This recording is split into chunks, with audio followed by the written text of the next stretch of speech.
Kode Blue ternyata CEO dan chef profesional, Farida Nurhan disebut salah pilih lawan. Nama Kode Blue kembali jadi sorotan usai pekerjaan asli pria bernama William Anderson ini terungkap sebagai CEO dan chef profesional.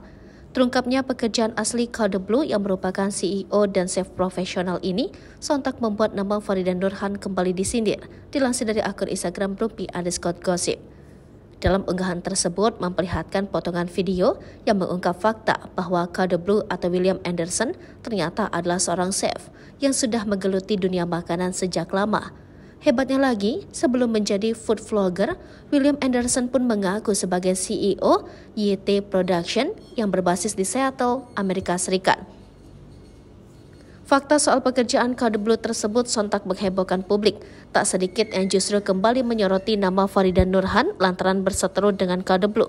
Bahkan kini sebagian pihak menyebut jika Farida Nurhan salah pilih lawan menghadapi Kode Blue yang bukan orang sembarangan.